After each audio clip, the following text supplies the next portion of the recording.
Welcome in. RFK Refugees Podcast. Ted here, Jon here, live from Twitch, YouTube, Facebook, but not LinkedIn. And maybe a certain, maybe a certain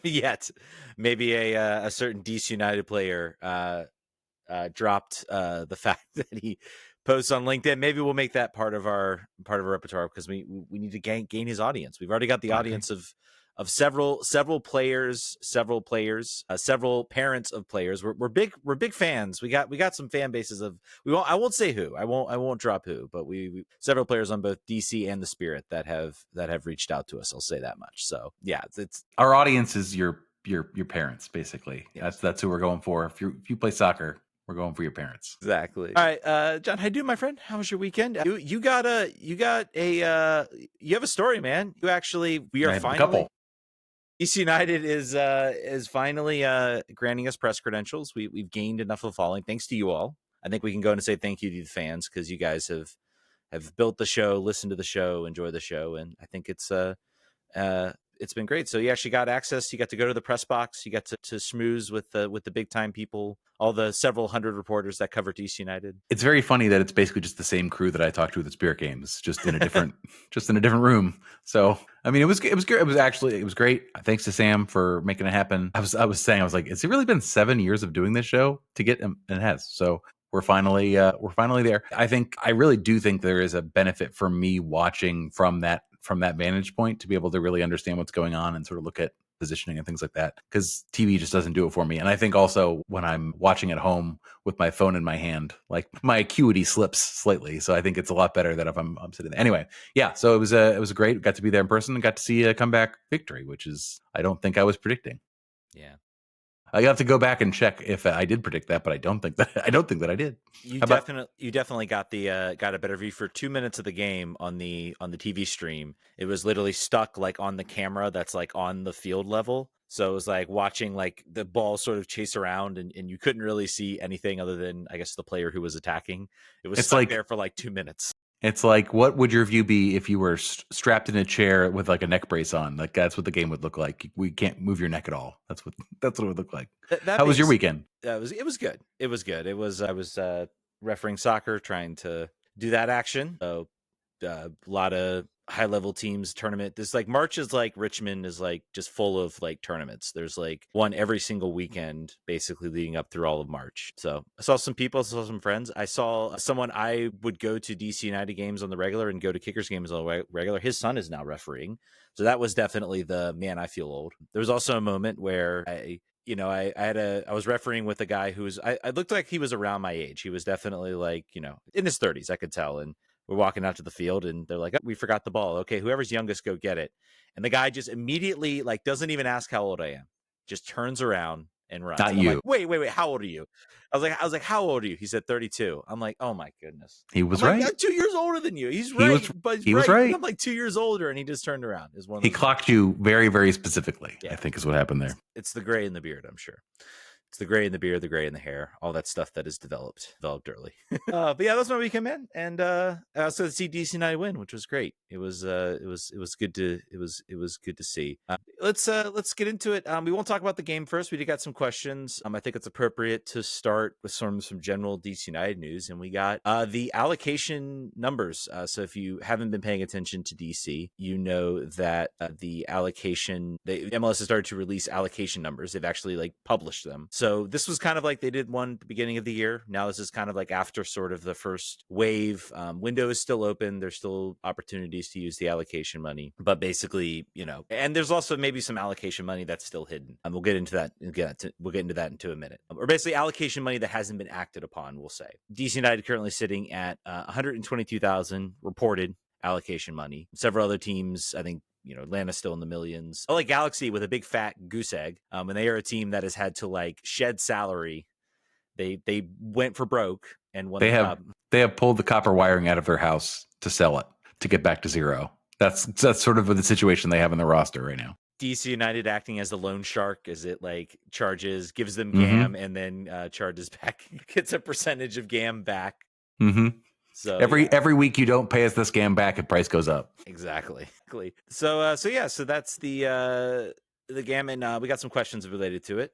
So Hoya ADCU says, did DC get a hit in Pegla? We'll talk about it. I'm confused by this very small GAM in remaining in DCU's coffers. I thought they've been saving for future signings.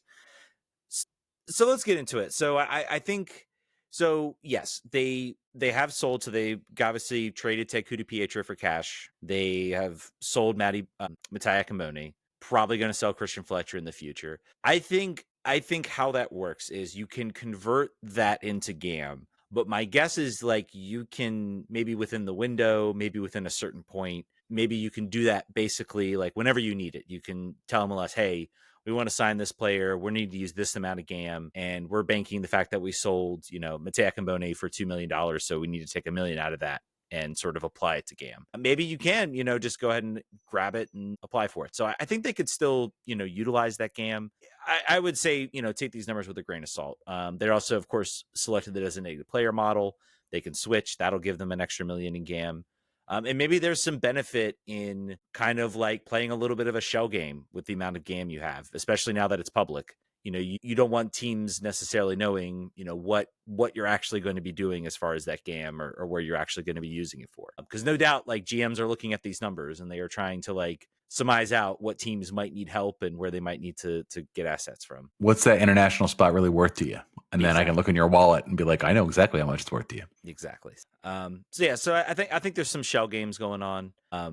And RGN DCS with the Revelation DC has a little over $122,000 in GAM remaining. Do you think DC might not have shifted any of the transfer fees that could do Pietro and Akaboni into GAM? Possibly not now. Maybe it's a situation they can wait until later. I don't think there hasn't really been any sort of like rules like once you make the sale, like you have to say this is how much GAM we're going to take. As far as we know. Yeah. Anyway, and not a published rule anyway. Yeah. Now, it will be very disappointing if they do not convert it, nor do they spend any other. Like if it looks like debt service, then it would be kind of a bummer. Or if it does, or like if there's not an expansion. The problem is you'll never see it, right? Like unless there's a player signing where it's like, oh, that's where this dollar went. I watched this dollar move. But if it goes to like slightly improving the situation for the academy in some sort of non-discernible but to them very important way, to fans it will have not existed. So it's a challenge, particularly where we're getting like league-wide transparency, which is really important, but then there's still like transparency to the level we'd like it cannot exist. Like we just want Ali Mackay's like Outlook password so we can just be like, just let us in, just let us but we won't mess with anything. We just want to look. We just want to see what's going on. Yeah. The MLS this is better, but again, MLS remains like opaque. So you got to hope this is something that they're kind of pushing for, and if you haven't had a moment, I know we're all watching, where our dollars are going for our media subscriptions, but the Athletic, of course, has their weekly GM anonymous survey. That's always a really good read. And a lot of GMs have been talking about how the cash, especially the cash trades part of the deal is like probably the most significant thing to happen in far as the league and like just how many teams like we're just like chomping at the bit just to maximize that. So lots of I think of exciting things going on in MLS, and that article at the Athletic is definitely worth a read. Let's get into it, man. First first shout out for where they post on LinkedIn. DC United 2-1 winners over Kansas City, a come from behind victory. I'm trying to figure out like how we want to break this down. I think I posted online overall general thoughts about this game. I maybe like I feel like this is kind of like my favorite win of the Lesane era, and how I explain that. Let me explain this. So like we've had a lot of fun wins. We've had a lot of, riding chainsaws or riding dirt bikes, holding chainsaws and snorting cocaine off a blade or something like that type wins. We've had the Nashville win. We've had some of the Ted Pietro goal. A lot of like come from behind wins. It's been pretty rare that it was a come from behind win, but just the way they kind of held on in those last few minutes, the way they really kind of just really suffocated that game out. It felt like a team that was finally like, this was a team that was sort of in control when holding a lead and looked for the most part extremely comfortable once they got that lead. I mean, KC really didn't have that type of response back. So that for me was like a really positive thing to see, because I want to see this team, if we're in year 2 of the rebuild, I want to see this team act like a grown-up team, act like a responsible team that's gonna, rather than going for the thrilling, as much as the thrilling 4-3 victories come from behind against Nashville are great, I want to see this team go out and just put together a performance that where they're the best team on the field. They generated more chances. They looked more dangerous than Kansas City. And, get a deserved win, see it out, not need like last minute heroics, as fun as those are. So I think that's why, of the Lisane era, like, this is kind of my favorite win, and kind of my, like, I want to see more of these types of wins. I maybe sprinkle like an exciting one in July or August. I'll take a little excitement in my life, but give me more like just comfortable, like holding it out last 10 minutes, really suffocating the team. So Yeah, Jose Umana had a stat saying it was the first home win in like 235 days, which he said to Benteke's face, and Benteke kind of just looked very quizzical. Like, is that a real number? is that true? So yeah, no, there's lots to be happy about. I think Kansas City is pretty bad. I think they had not scored before this game. The goal that DC United conceded looked like 75% of the goals that were scored of them last year. There's like a real big weakness for like second runners in the top of the box. I've not crunched the numbers. Someone maybe has, but Jason tweeted it. I thought it, and then I saw Jason posted on Blue Sky. Anderson said basically like that is a goal, that is a carbon copy goal of so many goals that DC United has been sort of victimized by in the last year or two. So that aside, Kansas City looks like a team that is does not have the offensive weapons that it needs yet. And then I think also DC United has looked better and better each subsequent game, and they're continuing to get points. There are a number of teams that have no points so far this season, and there are, I think, 4 or 5 clubs that are undefeated, which technically we still are with our 2 draws to start, and a game on Saturday that seems like it should be very winnable. So it will be very funny to me if we sit here on 8 points on Saturday night, and probably, I don't know where that puts us in the table. It has to put us in the top third, right? Where are we at now? Well, I think we were 4th heading into Sunday. I can't look at, I think there were some other results that might change that. And I haven't looked at the table since, because it's Philly's undefeated, right? Philly's got all wins, right? Yeah, Philly's top right now. They certainly have all wins as my.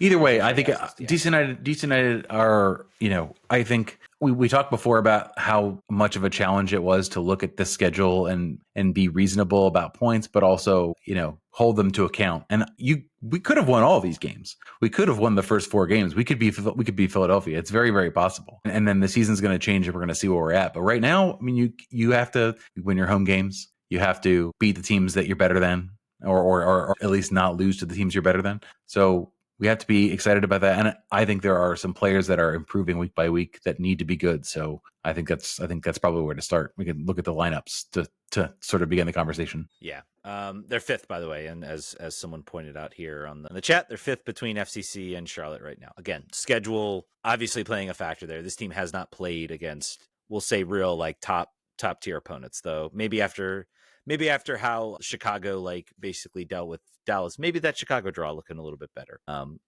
Right now. Let's talk about like some of the good. I want to talk about the left side. I think we got a lot of questions. Obviously the first question, did DC United get a hit on Peglo? I think so. Yeah. I'm as big of a fan of him as you guys are fans of every other player. Like the Pirani stands, you're doing your thing. In however many minutes he played, in 70 minutes, 65 minutes, I am sold on him offensively. I'm sold on him defensively. I'm sold on his strength. He is Pirani could look at him and see a lot of things that he needs to be. Obviously, they play different positions, they do different things, but the strength and aggressiveness that Peglo has is really, really cool to see. Someone, I think Jose in the press box said it reminded him of Paul Arriola as far as the physicality and the speed and the danger. And I think that's really, really right. And for what we paid from a transfer fee perspective, that'd be great. Yeah. Can't be mad at that if that's the comp. I feel like for the past, what has it been, the past few seasons with like a couple seasons with these international transfers, it's always been like, slow burn. It's always been like, they need some time to get underneath them. They need to acclimate over a season. Maybe they develop that, or maybe they, become. I'm trying to think of some of like the players who were like, oh, this player might be good, and then it's like, oh, they just need a season, and then never develop. I can't even think of a player that would fit that bill. Martin Rodriguez is kind of that player, I think. Yeah, a little bit. Yeah, I think you could look at some of the players that we're probably going to talk about, your Boris Inaus, your Matty Peltolas, those types of players. So it is very, very good to see that a player comes in and immediately you're like, oh, he makes this team better. Like immediately you're like, this makes things better. We should talk. We should frame this as we were asking how we should structure this. We really should just talk about the players, because I think we should have this conversation off the show. But anyone listening to this show has seen the game and know how it went. And like, I think that really the value here is looking into the particular players. Like, Yeah. so we already go ahead. Well, I want to add just about Joao Pedro. I think it helped David Schnegg, because David Schnegg had a much better performance. And I was trying to find the graph, but I was looking at the passing matrix that they have in the lineup, and the thickest line for the passing that I could see was between David Schnegg and Joao Pedro. Like they were at the biggest like connection as far as on that left side, and David Schnegg had a much improved game. And I think here's RJN with the question: do you think David Schnegg's improved play on Saturday might have something to do with the fact that he has a true left wing and Joao Pedro playing in front of him? I think you're talking about what you need from this team, and we talked about last season the connection between Herrera and Stroud, and maybe we'll get to that in a minute, being such an important factor this year. They didn't really have it on the left side. Now they have it on the left side. Maybe don't have it on the right side. Maybe they've lost it a little bit on the right side. Now I'll get into I think there's some tactical reasons as to why that's the case. But it's a monkey paw situation. They're like, I really wish we were better on the left-hand side. Okay. Yeah. Having that type of player takes the responsibility off of a little bit off of a player like Pirani from having to be the sole like creator. There's other players that can sort of gather attention, and he can maybe sort of have a little more space to try things, and the focus doesn't always have to be on him. You mean when Schnegg nutmegged two players on one offensive excursion up the field and then got a cross in? Yeah, that was nice. That was good to see. It was good. He is also physically very imposing. Like he's not a burner, but he's tall, he's strong and fast enough to get down the line. And he can dribble, as I just said. I'm really excited that, in my mind, and I think a lot of people's mind, he was the more stay-at-home wingback. Like his talent set, like sure he could cross the ball, but he wasn't going to have the most yards covered out of the defense. And I think let's just pivot to Herrera too. I want to talk about that. Like I think that my perspective is that he is being asked to do more defensively due to the fact that that's where they see their strength on the left-hand side. So they are pulling the back. The defensive shape is that Herrera comes back as basically a third center back, right-sided wing back. But I think it's partially tactical that he's being asked to do that. But I think it's a struggle when you don't engage that part of his skill set. That is why he's the best right back in the league. It's not because of his defensive ability per se. It's because of all the other things. It's similar to saying we're going to build a team in which we do not get Benteke the ball and we never get it to his head. We're going to take this one supernatural talent and skill that we have and say, no, thank you. I don't want to do that. So I think maybe it's about, I think mostly it's about that Jared Stroud is not pulling the weight that he pulled last year. And then I think maybe it's just the way the matchups look. Maybe they're just weaker. Maybe the opposition is just weaker on that side, and and they decide on the week, how are we going to do this? Who gets the short straw? Who gets the stay-at-home card each time? It does feel like now seeing Peglo out here on this game, at when they were watching this in preseason, when Peglo arrived and they saw like, this guy's good. Like, we think this guy could work. We need to maybe look at shifting and overloading that left side, because Jared Stroud's great, but Jared Stroud is a good to pretty good like winger. He's not somebody that you paid a lot of salary to. He's not somebody you're expecting to be like a really skillful attacker. Still a great crosser. That's still his skill is top third. Still, he's still very good at that. He's good at putting a cross in. And so, we need to overload that left side. We need to give a left wing back to sort of, get more numbers in there, give Peglo options too. When he gets the ball, he maybe has a Schnegg that's able to push up, much more to get him sort of to cut inside, use his skillful dribbling, use his ability and get opportunities. So I think it is that tactical shift you're seeing. It seems like it was designed for, okay, we need to like get the shape right. And we know it's not going to be perfect. Like, I'll talk a little bit about Kojima. There were some good things I saw from Kojima, but it just didn't look like he was like completely comfortable in that. In the left wing spot or in the midfield? In the left wing Absolutely. Spot. He is so much more of a natural in that position. I don't just say that because the goal. I think even without the goal, I would say that it's a quieter situation. I don't think he finds himself in as many sort of high leverage spots as he did on the wing where he was trying to dribble and go through. But I think that it's a great compliment for Enow. I think it'd be a great compliment for Peltola too. I think that I think it's the click role. It's what is the other guy? What is the connector role? What's the guy that's going to link up, get the ball out of the midfield, out to the wings, and particularly the way they're playing with this aggressive press in the first 20 minutes. Seems like they're like full high octane. It continues at certain points in the game too, but that they're winning, they're dominating the first 20 minutes of most games because of that goal side here. But yeah, I think he's great there. I think that's a much better spot for him. I would prefer not to see him, and Peglow or not, I would prefer not to see him out there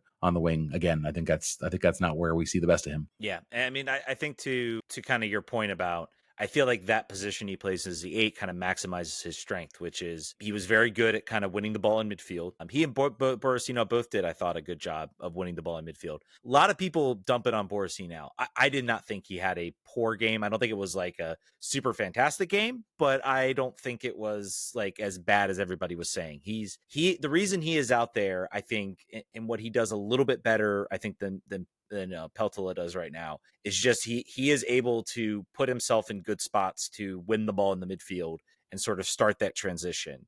It doesn't always pop off, but he's able to sort of disrupt a lot of that midfield and cover ground. He's yeah.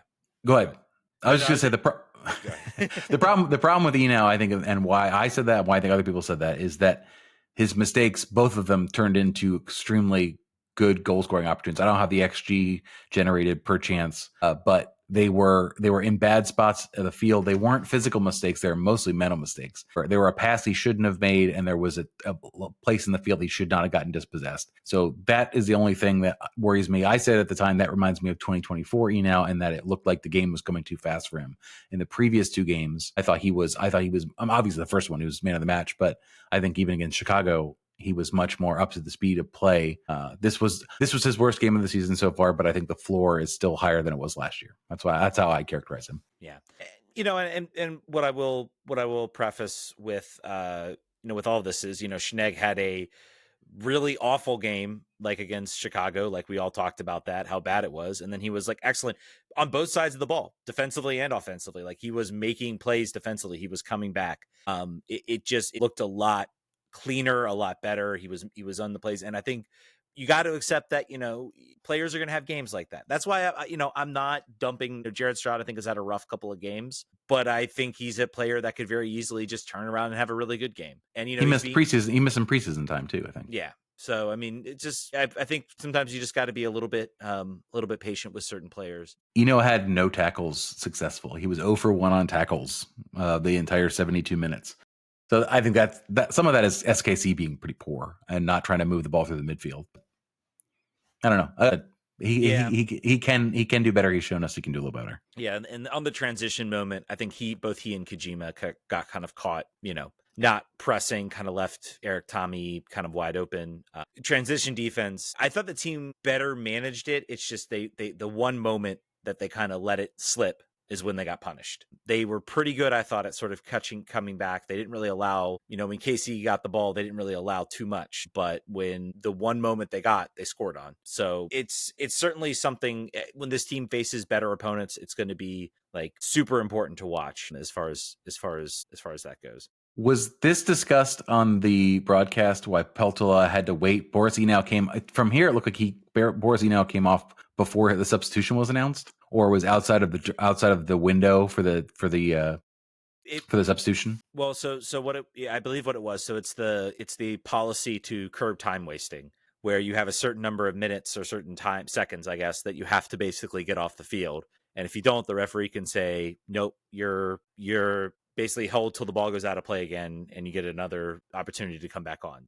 And hilariously for DC United, that was about 2 minutes. And they had an attack. There was a lot of they didn't get the ball back for a little bit. Jacob Merle just passed the ball to the goalkeeper, to Pulskamp. It didn't make a difference, but I bet you this week them boys going to be sprinting off the field when they're substituted. Yeah, it's a controversial thing. I feel like that's something that should be at the discretion of the referee, and it should be something like if a player is very much hurt. And I think maybe that's what you're seeing with this rule is if a player is hurt and they're down and they're very clearly hurt, the 2-minute thing for the sub doesn't really apply. There's ways you can tell when maybe when some players are hurt, and maybe you can make sort of an educated judgment. If a guy is being subbed off and just walking very slowly off the field, maybe that's something to take a look at. One thing about Jose Kojima sort of being in that spot, we did have a question, and I do want to see this. I'm curious to get your perspective on this. As much as Peglo was having personally, Kojima should have won man of the match. He was named man of the match on the game screen. I have Peglo as my man of the match. Wins the penalty, the assist on the goal. He's my man of the match. It seems like you're shaking you're nodding your head. You agree. I was trying to figure out if I wanted the home jersey or the away jersey with Peglo on the way out. So no, he man of the match for me. Yeah, I mean he was really good. We haven't really talked about Gabriel Pirani. Yeah. I mean, he did have the one moment he got in the box. I believe that was a cross from the left side from Schnegg, I believe, right into him, and had a really nice, good opportunity on goal. So I guess like on the nature of, well, he at least had a good opportunity. And if he would have scored, maybe it would have been a different game. I think KC was also kind of loading a lot of the center of the box and sort of forcing DC out wide. I think that's why Peglo shined so much, because they had to sort of move the ball sort of to those wings, either to the right or left side. Very quickly, they established that like the left side was where to go, and that's where they started to generate a lot of their opportunities. So, again, another situation where you're playing against a low block, Pirani. There were a couple times I do still see him, and I do recall specific moments of this game. I do appreciate that he is, before it felt like with him, he would never at least look for that pass. It would always be like the safe option or the pass back, or maybe he would try to dribble into nobody. Now it does feel like he's picking up his head. He's looking. The pass isn't quite getting there, but at least it's like he's making that run. He's making that pass that might open something up. So I'm still seeing a lot more. I'm still seeing a lot more than I saw last season. I think jury's still out for me. But you've always been against Pirani. Maybe nothing will change against him. I think he does not have. I think once again he played too many. He played 82 minutes. He looked effective for like 15 of those minutes. He just does not have. He does not have the duration to impact the match for a long period of time. I think he continues to be physically easy to move off the ball. I think confidence is lacking, and certainly if he's listening to me, it should be. But like he has to find within himself sort of that confidence there. I don't see it when I watch him. So it's tough. I mean, 0.04 expected assists in the entire game. He had an opportunity that was like 0.8 expected goal on target. Like you said, if he scores, it's an entirely different day, and you probably view him differently. But it's tough. It's very up and down. I still think this team is better with him as a substitute. I think he's a guy that you throw in there in the last 30 minutes, last 20 minutes with down a goal. But the way the team is structured, and if you listen to Troy, he just talks Gabby Pirani up all the time. Whatever the answer is, even if it doesn't fit, if it was a question about center backs, he's going to say, and then Gabby Pirani doing his thing. I think partially that is to continue to build him up, build his confidence, make sure the fans know that he's not going anywhere. Like we're going to try to see, we're going to give him every chance to succeed. I don't see it. I can be wrong. I'm not wrong yet, but I certainly could be wrong on him. And and with Leal out, what are you going to do? I mean, this is so he's got, it's similar to Jackson Hopkins when he had a long run on the team when there was no one else healthy. Like you're not going to be substituted out. You're not going to be moved out of the starting 11 for some time. You have the softest part of the schedule that you're playing through right now. So go out and play Montreal and make me look like a dummy. Just dominate for 85 minutes. Do that. That'd be great. Yeah. The stat that's making me laugh is Pego lost 11 duels. He was 3 for 12. I can't even in my mind. I can remember many times where I thought he was fouled and it didn't get called. That's what's sticking out of my mind. I'm not usually when you see a 3 for 12 on a duel situation, you're like, that guy needs to pass the ball sooner. But I don't remember that. Maybe because I had rose-colored glasses on. Does that stat sound like what your eyes saw? It doesn't. But I mean, again, this is also a team. I do also look at that stat. If you are a pressing team, you're going to engage yourself in more duels that you're inevitably going to lose some of them. But if he wins a ball and then it falls to the opposing team, does that count as a lost duel? Probably, but that's still a move that sort of disrupts a lot of plays. So it's one of those stats you got to kind of look at with it grain of salt to support your. I think stats in soccer, and maybe this is like you you painted itself, but you can look at a game and you can say, man, that looked like that wasn't that great. Let me look at some, and you can see some stats. You'd be like, yeah, that kind of checks out. Like he was missing plays, missing tackles, and you can kind of quantify some of the stuff you're seeing. I feel like with this. So, and when you get an assist and you get an assist and win a PK, I mean, it's hard to not say you impacted the game in a positive For way. sure. I thought McNaughton had a very funny 9 minutes. He almost immediately conceded a goal by clearing a ball into someone's face in the first 20 seconds on the field. And then he had another couple clearances and then got a yellow card. Trying to think, let's talk about June. I think that's probably important, particularly the save he made at the end of the game, or the play he made at the end of the game. Are you seeing what you want to see from him week to week? I would say that moment's big. It's nice to see him do that. I thought his distribution again, what was so impressive about, so DC was like against the wind, and I think they were talking about in the broadcast like how much the wind was kind of howling. And you watched the KC goal kicks kind of get hung in the air. Like they were punted high and then they hung in the air. The wind was howling. Can confirm. Yeah. With the press box being a meat locker. Being an ice box. But what was impressive to me, like I was watching his kicks, is like he's able to like put them with enough force that they're actually able to carry just about as far as they would normally with the wind, into the wind. And he's able to do that. So distribution wise, like he continues, I think, to be very good at sort of getting the ball out of space. I think he had one kind of misclearance. Brendan Cartwright thought his distribution's actually not been very good. I feel like it's tough because what we were told is like this man is the Messi of goalkeeper distribution. And I think the win had a lot to do with it. He's missing a couple, but also he's putting them generally in the right spot. Benteke has been hit a couple times. I don't know. I think that's less important. I've not seen that be the reason why the team can't generate chances. Yeah, and I mean, I still see some moments, I think, in the first game where like he hit like a nice little sidewinder to sort of start an attack. So, I think it's going to take some time for him to learn that. I don't think he had one big save towards the end, which, I mean, just impressive amounts of like strength to get basically careened into and like hold on to the ball and still like suffer. I hope the injury is not too bad. I hope it's just like a bruise and that he's back up. Troy sounded worried at the moment. He sounded like mad and worried. So keep your eyes. He was like, the game should be over. Like this should be done. Like what are we doing here? So he seemed worried about it. Hopefully it's a situation where he kind of bounces back, or it's not. I don't think they would have, and maybe they knew this was going to be last kick and they were like, to just get through it. We'll have to. I'll be very curious to see what the injury report is. He's made a couple nice saves. I'm still waiting for kind of, I guess you haven't seen that moment that kind of like jumps off the page. Like, Bill Hamid had in his era where like, it was just like a save that just was so amazing. It like literally rescued points from a game. And, from an XG perspective, he's still like, I think it's negative 0.88 is what I saw, based on what was given up. That's what I want to see kind of more of from him. And maybe that's something that's just going to take time. He really wasn't asked to do a lot in this game. You have a team that's at 0.5, XG from open play.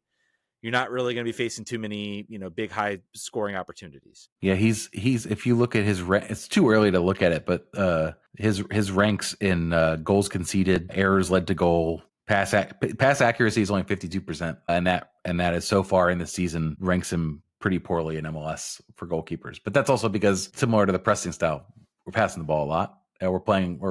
He's trying to distribute the ball. So interesting stuff. I think he's still a player that, to your point, I think there's been like two moments. He's had two moments where I've been like, that was that. I think the play in the 90s, 175th minute or whatever that was, I think was big. It's like the exact opposite of the play where he was pushed into his own goal in Chicago. And I think there was a save. I think there was a save in the first game after he conceded where he was like, in the second half, he was pretty turned on. He was making stops. But yeah, I'll be interested to see if he's kept out of training any bit this week.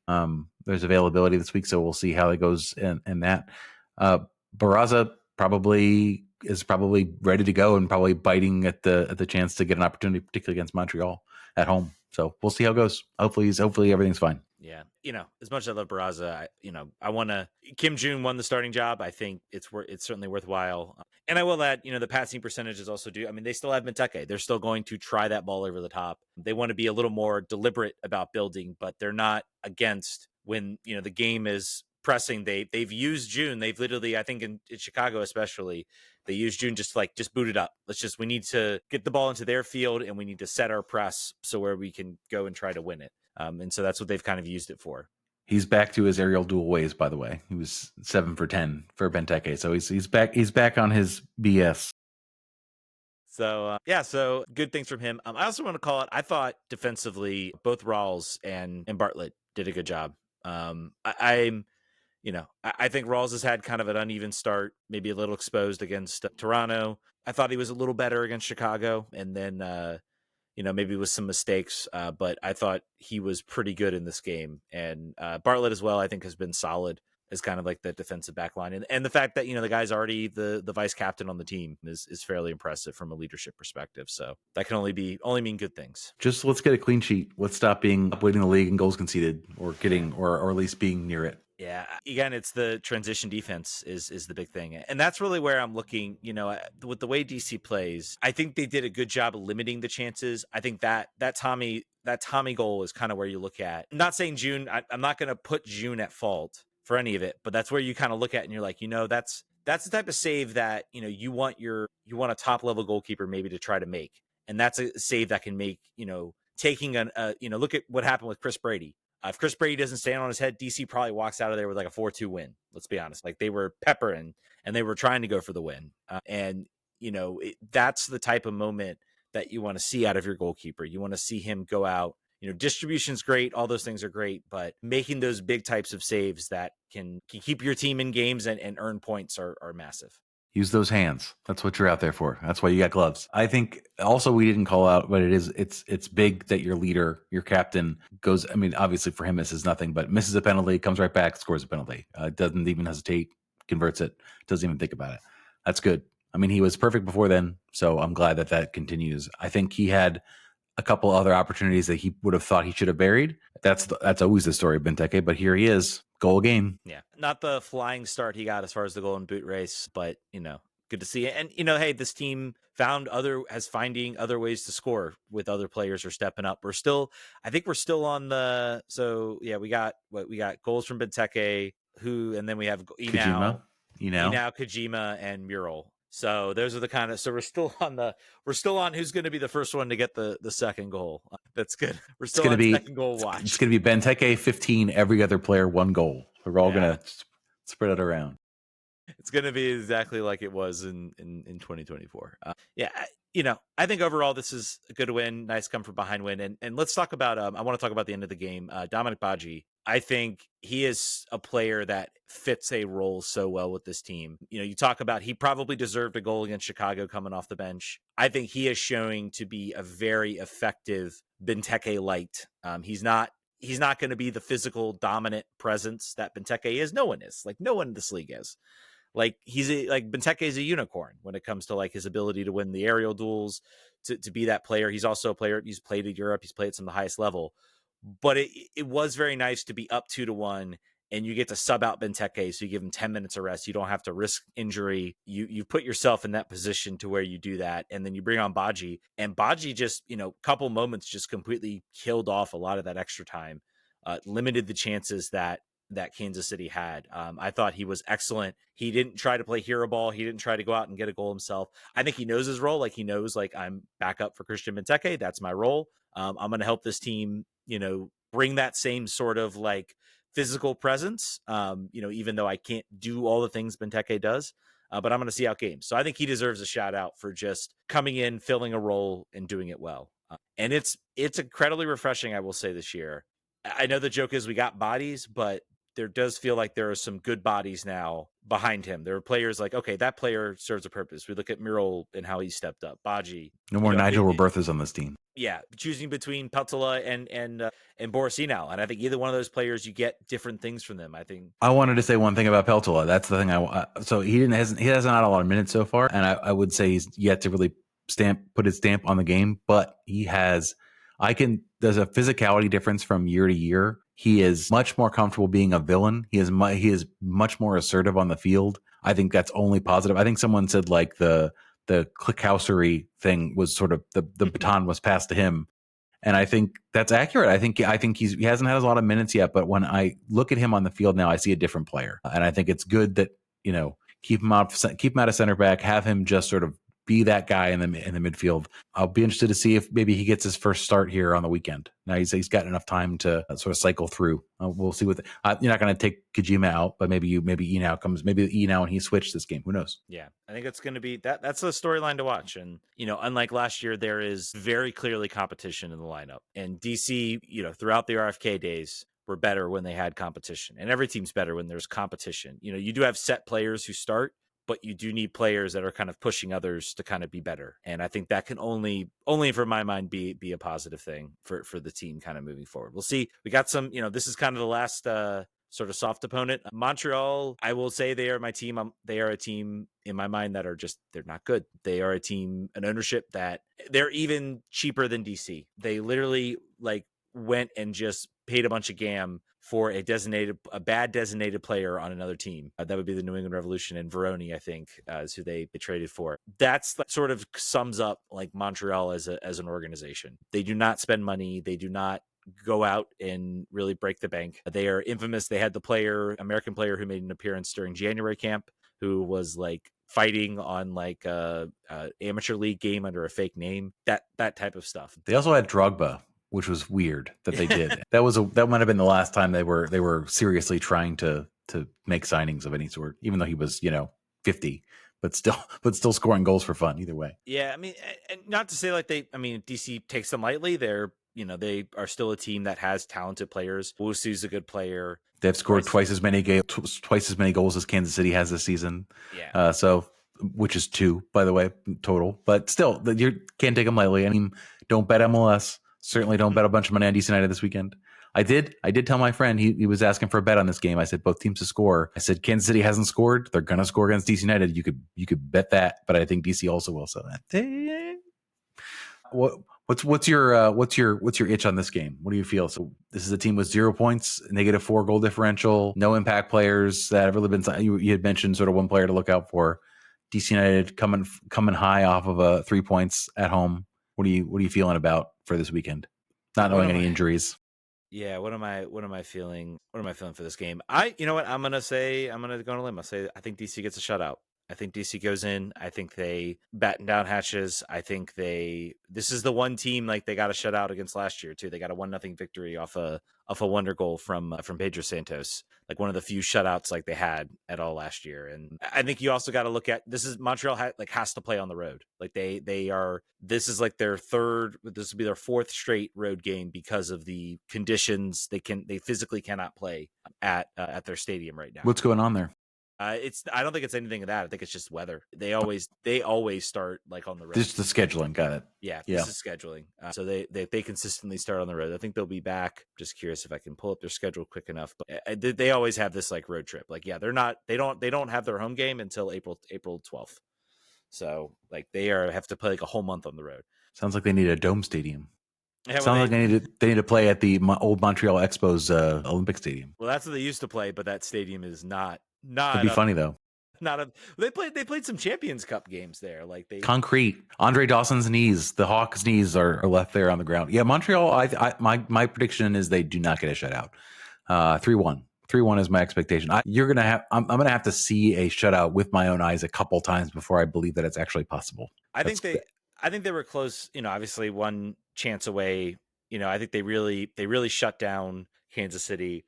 I think I could see Kansas City as right now a better organization and a better, even though they're a team that's still kind of building. So I think DC did a good job shutting them down. I think Montreal is not as good as Kansas City right now, and just sort of organizationally, a lot of parts and just their coaching situation's always up in the air. So I think this team goes out. I think it's a 2-0 victory. I think it's just it's 1-0. I think it's kind of similar in some cases to KC. They generate chances. They maybe get a goal early. I will say one other thing about this game. It felt very I don't want to say safe, but like it was very controlled in their attack to it. It wasn't like they were throwing numbers forward. They seemed very cognizant about the fact that like, we have to be measured about when we go forward. We can't just bomb forward. We got to be, measured about our press and when we attack. So I think that's going to kind of continue in this game. Did you get to watch any other MLS games around the league or see any results that caught your eye?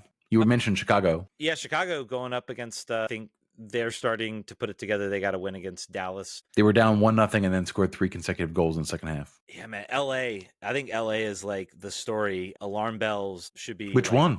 Which LA? LA Galaxy, sorry, it should be clear. LA Galaxy, man, alarm bells should be ringing. They are a team that has had to sell parts. They have obviously Ricky Puig is out for I think most of the year. I think he might be back in the summer if they're lucky. And they got to get rid of Jovic to KC. They've had to, Joseph Paintsel also still injured, a player who was a major impact for last season. I mean, they are proof positive. Like, money can only get you so far. They haven't won a game. They just got. I will say, like, and again, I was watching highlights, but I think with LA, they did generate a lot of chances against St. Louis. But that type of result, I feel like, is very worrisome if I'm coach and I'm watching a team where they put together good chances, they couldn't get the result, and then they give up a goal and then they just kind of melt at home. That's very concerning. That's like a mental, like, toughness type of thing that you are struggling. You look at kind of what happened with DC and Chicago, where they went up a goal, but maybe they just couldn't find that sort of second goal. And then they found themselves down, and then they kind of fought back and found ways to generate chances and to get a result. The way LA kind of melted, I think, is something to be concerned about. I'm excited to watch Seattle right now. That's my team. That's my team that I'm watching. My second team, I think. That's a team that's in CONCACAF Champions League. They're playing again tomorrow night. They rotated their squad in this game against LAFC, and it didn't matter. They still scored 5 goals. So I don't know how their defense is going to hold up, but their attack is pretty fearsome. When you look at the fact who they added in the preseason, they raided the cupboard at FC Dallas and didn't really get weaker. I don't know, man. It's certainly an interesting, particularly when the reigning MLS Cup champion is a shell of itself and first team to have won MLS Cup the previous year and then lost 3 games in a row to start the season. DC United previously was tied with Toronto for 2 losses consecutively. So that's another record that LA Galaxy takes away from DC United. But this time it's a good one. We're happy they took this one. Yeah, you still have more stars, but also you lost the most times after a championship. So take that. Seattle, I think, we're a team, and what they did this offseason is a perfect example of, taking advantage of your status in the league. You are, and this is where DC like has had to struggle. You have to prove to yourself, I think, around the league. The reason DC didn't attract a lot of big time free agents, why they had to go international, is because you have not shown yourself to be like a team that's going to be competitive. Guys like Areola, guys like Ferreira, know where they are in their contract. Ferreira might still have some ideas about Europe, but I think he knows, like, I'm probably going to be in MLS for the rest of my career. I want to be with an organization that wins and is competitive and makes MLS Cups and playoffs. Seattle's that team. That's a team that goes up. Ariel the same way. Yeah, he's getting towards, like, his national team dream is definitely over. Like, Europe's done. He wants to go out, and he's like, okay, I want to play out the rest of my career. I am a good to very good, but like borderline elite MLS level player. I want to go somewhere. And Seattle took advantage of that. They took, I think, both those players, I do not think, are on DP contracts, or at least one of them is not. So Ariel is definitely on a TAM contract. And that is what you gain when you are an organization who also has a good youth development program, who can develop players and sell and get GAM. Yep. Team of choice matters in a league where that sort of movement's possible. Jesus Ferreira, only 24. I think it's certainly possible that he could use this as a platform. But Ariola at 30, you're absolutely right. He and Morris together are just like, let's just win, man. Let's just be good out here in Seattle. Let's do it. Shoot, man, you get to play in the Club World Cup. So you get to play against, regardless of kind of how much of a joke it is from an MLS perspective, you get to go play against, like, your top European opponents.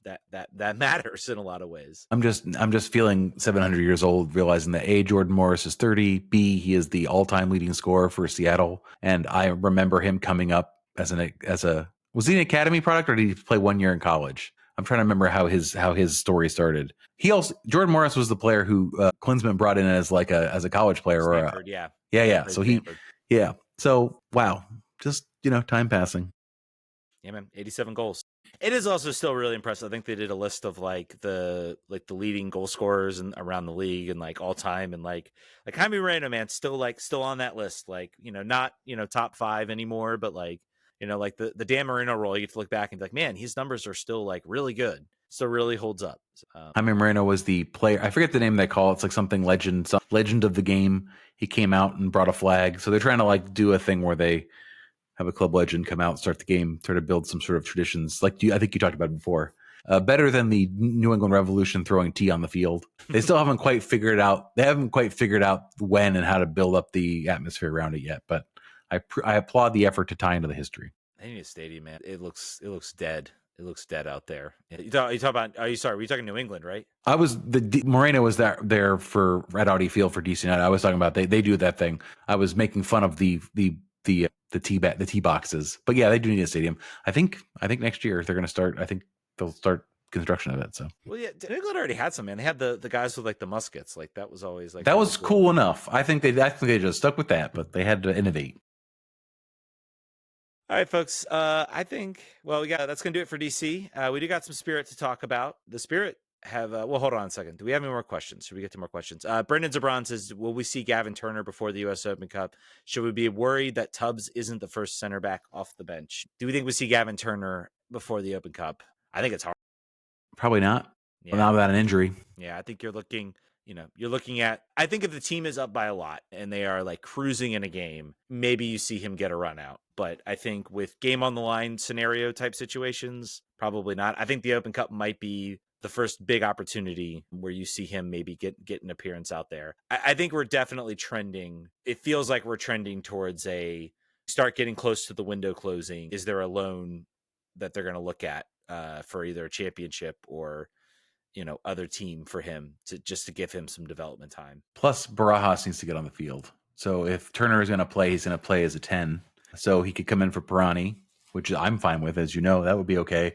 Leal is still going to be the first guy off. Or if they're in a situation, like you said, if they're up 3 goals, and then you can say, all right, this is a great, I think their chance for 3 goals up may have already passed. I think that if you look at the schedule, maybe Montreal, maybe this is the game, who knows? But Barajas has to play because he is on loan until June, and we have to know if there's at all any purpose of him existing here. He's got a jersey, he's got a locker, he's got a number. We got to see what he's got. Yeah, wearing number 99 too, so you gotta trot that out.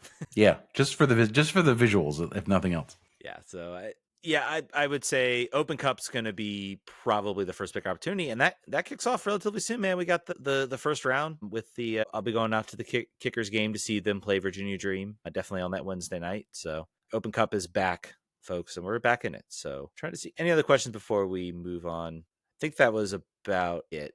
Yeah, RJ and man, dropped some good questions. I don't know. Yeah, where do you think Christian Benteke will someday be on DC's Mount Rushmore? Nowhere unless they win a trophy. Well, he's on the team. Yeah. Did we get to Jeff's question on Patreon? No, I think we kind of covered it, but yeah, let's do it. The right side of the attack seems less dynamic than last year based on the first few games. Is this because of missing click with Stroud, any rare formation change, or something else? I will be curious to watch. I do think maybe putting Kojima out there seems to be like, let's give like another sort of attacking link up option to where maybe we can give some ability for Stroud to kind of link up. I think it's very much, I think you'll see Stroud start next week. I think you're going to want, and I think it's going to be an opportunity for him to get out there and impress. But I mean, Mural is definitely chomping at the bit here. So I would not be surprised if that starts to become a question of competition if Stroud continues to struggle. And then maybe it's okay, now you got to kind of earn your spot back. We're gonna go with Mural and try that out. So certainly something to watch. And you know what? I did not even look at Discord. So I feel really bad, guys. I promise every week I tell you this, I'm going to be a lot more organized. We're here. I'm reading the questions. The questions are... Good one from Calvin. I do want to talk about this one. Says, Ted, you've been asking for Onside for a couple seasons now. Have you seen it, and is it worth watching? I have seen it. It is. If you are an MLS fan, if you're a soccer fan, or really if you're an MLS fan, yeah, it's worth it. There's a lot of good stuff. There's really no mention of DC. We don't exist. Yeah. There's only really so much. I do think maybe it would benefit them to kind of look at the same, because they're trying to do what Formula One's doing. Formula One can do it because they have, 10 teams. They can kind of cover all the drivers. They can sort of dedicate, you've got 10 episodes. You can basically do a story on each team, dynamic driver for each episode. You got 30 teams in MLS. There's no way you're going to be able to cover with any breath. I don't know how that, it was very clear that, they talked about Messi. They talked about Miami. They obviously talked about LA. I thought the stuff with Ricky Puig was really good. I thought that Philly episode was really good. But the Philly That was episode my was really good. That was my favorite one. Yeah, it's really good when they highlight stuff. I thought, dude, my heart broke for Tim Parker, man. Like the trade, and then he's like, you see like the house where he's like with his family and everything, and then he gets traded to Boston, and then he's literally like in a house by himself that's like empty, and like he's having to talk to his kids over like, just like the realities of kind of the trade market within MLS. It's worth watching. You have to buy an Apple TV Plus subscription. Go out there, they're free trials you can find. You get that free and then trial. Watch Severance. Yeah, and then watch Severance. You got Severance too, which is a great show. So definitely, I think it's worth watching. I think I've been waiting for it for years. I haven't heard. I'm trying to like, are they doing? They're going to do it like next year, right? This is going to be like a yearly thing. Like it has to be. It has to. The one shoulder programming that they actually follow through. I thought it was great. I think it might be even good if you're not a super big MLS fan. I think there's still enough stuff. At least the Philly episode. I would recommend the Philly episode to anyone because there's like pathos in this episode with the dad and with the 14-year-old wonderkind. It's like and the fact that there's a brother who plays for the team and like, yeah, intentionally, he a player who's doing really well for them too. So yeah, I think if you watch one episode, watch that one. That'll be my recommendation. Yeah. So there was oh, go ahead. I was saying, and seeing the coaches drop F-bombs, and I will say it got a little bit. What I will say about this, I think the later episodes when they get to the playoffs, it kind of struggles a little bit for me. Kind of like doesn't really pick up, and they highlight John Tolkien, which go look up John Tolkien on social media if you want to maybe get why I'm possibly rolling my eyes a little bit at how he's kind of featured. It definitely felt like maybe they were struggling a little bit. There was very clearly like in the beginning, like the teams they were highlighting and the players they were highlighting were very much like there was going to be like they needed some conclusion. So I'd be curious to know if like they went to DC and they maybe like did have a profile like on Benteke, have a bunch of B-roll that they just kind of never used, or how they sort of chose that intention. But the development would be interesting to me because it's not the stories just aren't here. They're just not. I would struggle to think of a 45-minute episode or a 30-minute episode on any of our players that like the Ricky Puig episode's great because he talks for, if you don't know the player, like he was playing and doing well in Barcelona, and then all of a sudden he got frozen out, and then he came here and he became a star after, and he's sort of reacclimating inside it. Or the Philly episode, that one's just like a soap opera. It's upsetting to me that in 10 episodes they ran out of like really compelling human interest stories to tell. That's an indictment on the league that there's not like a big long list of like, oh yeah, absolutely we should talk to this person. They've had a crazy life. They were a refugee or whatever it was. Yeah, so we'll see what season 2 looks like. Yeah, there was some cool stuff too. I think with Charlotte too, and like their transfer window trying to woo the German. Zaha? No. It wasn't Zaha. It was the German. Goodness gracious, why can't I'm blanking on his name? He plays for the Galaxy now. Big German superstar. Marco Reus? Marco Reus, yeah. They had the whole thing about them courting Marco Reus and how LA kind of just came in and I felt that could have been played up a little bit more. I felt they could have done a little bit more with that. They don't want to admit the natural structural advantages that cities like LA have over Charlotte. Well, they do talk about it a little bit in the show. They do talk about it a little bit. Yeah, it's worth watching. I would definitely say it's worth checking out. All right, let's talk Spirit, and we got a Discord question related to Spirit. Sorry, DC9. Washington Spirit, winners of the Challenge Cup, and therefore the winners of NWSL. I don't make the rules. 1-1 draw, 4-2 win on PKs. Obviously, the Spirit have a bunch of players who are still out on injury. Trini Rodman, I don't think made an appearance. She warmed up but didn't play. Yeah, warmed up, didn't play. Corey Bethune hanging out up in the luxury box. Yeah, Corey Bethune still coming back from injury. You look at Chloe Ricketts getting a start as sort of that number 10 creator. Stinger's like maybe one good moment. I think she's still rough around the edges would be how I'd characterize it. I think there were multiple could have been serious card offenses just because she was kind of throwing her body around. There was a two-footed situation. This is a player that needs minutes, so I'm glad that she got minutes. I think she needs to play. This is a player that needs to be at Dallas Trinity like with the rest of them. To your point, she turns 18 in May, right? So As soon as that happens, if there's like a week left in the season, send her out there, give her a couple games because she needs that, real speed game opportunity. It is interesting that she gets a start in this game. I mean, I will say it does lead me to believe maybe there's a idea of how she's going to, is she going to maybe make more of an appearance for the Spirit in this sort of early start to the year, or is it going to be, While Croy is recovering, perhaps this is her time to shine. Potentially. Yeah, potentially.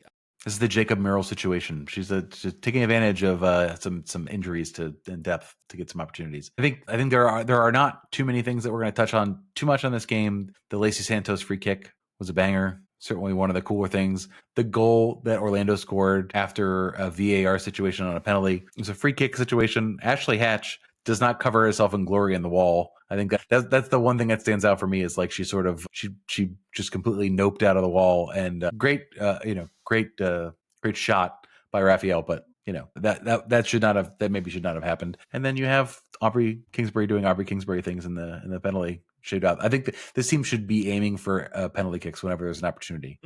Like if there's ever a situation, they're like, let's just go for that, guys. Let's just hang on. I did want to call out what led to the goal was Mura, the player who's maybe looked at, they need a replacement. They need a replacement out there in center midfield because they're hurt there. And that's a situation to watch. I think we all kind of watched on Hal Hirschfeld. Her giveaway, I think she kind of gives away the ball and then also goes and commits the foul. Very close to a penalty. They end up scoring on the ensuing free kick. So pick your poison. Ball don't lie. But something to watch, as a team that wants to be, control possession, also use the press. Those types of moments are things you can't have. Those are big moments that can potentially, swing games. I think we think this team is going to be extremely good, but it's also they're not withstanding it. Without Andy Sullivan kind of being that sort of anchor in that defense, in that midfield, that's certainly going to be something to watch, and maybe something you're going to see them, switch some players around and try to figure that out. As I look at the players available, I'm feeling less bullish on Chloe Ricketts being a factor going forward. Just looking at who the other options were off the bench. They're like injury replacement players, national team replacement players. So I don't know. That's not looking good. I want to call out Rebecca Bernal scoring a penalty in her first appearance. Looks super confident. I think looks pretty good out there. And I think just if you look at what the roster that they were able to put out there, and Orlando pretty much going all guns blazing here. If I'm looking at this, I think that's very close to what their roster was in the championship game last year. It's great to win a trophy. You could tell Jonah was like, "Hey, happy to win a trophy. I'm more happy that we were able to do this with the roster that we have at our disposal right now." But the season starts this week. Next week? Or this week. Yeah. So this weekend. Get healthy, folks. Everybody, quickly get loose, get comfy, or don't get comfy. And I mean, the benefit is like you're still playing an Orlando team that's still very, very good. Like they are still an exceptionally good team. Kept a lot of players from last season. Obviously having Marta back. Marta still looks like Marta. Very, very good. They are not going to play the Orlando Pride every week. So I'll be curious to see they get, the Dash coming to town. They're not a team that was elite last season.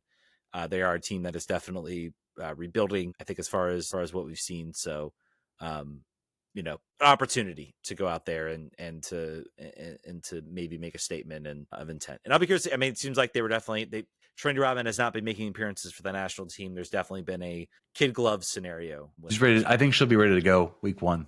Yeah, to be honest, it was just like, we don't want you hurt. You're too important. Let's run some other players out here, and they still got the win. So I think that's certainly something to be happy about. Really rough on the attendance front for that game. Obviously, it is a preseason match, but you'd hope to do better there with the run up they had on a Friday night. Unfortunate. Really, Orlando, and I don't really get it. It's I've been to Orlando City games when they play DC. They get a lot of fans out there. I've always been like, looked at the Pride, and I've been disappointed. I'm like, where's the missing? Why isn't that translating like that? Like you look at like Portland, it translates, like, and Seattle, it translates. Like there are most of the people that come out to Seattle also come out for the rain. I don't know if it's like a time scenario or what have you, but I feel like the Pride, with the amount of talent, they're a championship winning team. you would have expected a bigger crowd out there for a team that just won a championship. It also, it was a Friday night too, so that can be sometimes difficult for families to manage. Jonah's quote on Chloe says, "She helped us a lot. It was not easy for her competing against Emily Sams, one of the best center backs in the league. She's improving a lot. Everything I see in training, I like a lot. She deserved to play today. It was not an easy game, but at the end of the day, having the opportunity to play this type of game, being so young, is going to be important, especially for her evolution as a player, because she will have a long career as a footballer." That last part says, like, this is for the future. Don't assume this is a week one situation for Chloe. Yeah, that's okay. And I mean, there were some moments. I think she had one sort of shot opportunity, and I'm like, I think if there's like a Corey Bethune, maybe an Ashley Hatch on that ball, or a Trinity Rodman, that ball is ending in the back of the net. She just couldn't quite get like enough power to like make that shot, really dangerous. So yeah, work in progress. But it's interesting that she got the start out there. I think it's like, it shows a lot of trust that Jonah has, and she's a player that, she's been on the team now. Goodness, she's like at least a third-year pro at this point, right? Like we signed, like I think she's been on the team for like 3 years now. So it feels like she should be older. And then you look and she's like, oh, she's just now 17. turning 18. So I mean, it's the same thing with some DC guys. And we talk about like how long Jackson Hopkins has been on the team, still like 18 or 19 years old. So, all right, folks, I think that is going to do it. We didn't mention the one thing, last Spirit note, Paige Mateer has a knee injury, is out for some amount of time, probably mid-season. So keep that in mind as you look at the roster defensively. Yeah, and Jeevers asking about Chloe Ricketts on the Discord thought the first half thought she was the most active and dangerous Spirit player. Thoughts on her performance? We've talked uneven. about it. Sorry about that. We just didn't get to your question. We'll do better. We always try to do better. So players that weren't on the roster that should be hopefully close to returning. Just, it's a long list, so quickly just run through it. Kay Wiesner, Courtney Brown, Ule Sar, hopefully sometime soon. Rose Kwasi, Heather Stainbrook. So there's lots of players that are normally around and in the roster, and we typically don't have 3 injury replacement players on the bench, but this game we did. So ready to go hopefully for week 1. Yep. Good to see Houston Dash. Friday, March 14th, it'll be on Amazon Prime. So they get another Amazon Prime debut starting at 8 p.m. Doesn't conflict with DC, so you can watch. I love that. Big fan of that. All right, folks, that's going to do it. Thank you guys so much for listening. Presumably, John will be back. Also, if you're a Patreon, John has some audio from the press box, so that's some new stuff we'll give you with DC and the Spirit whenever we get out there as well. So definitely check it out. Thank you guys so much for listening. We will catch you guys next week. Vamos.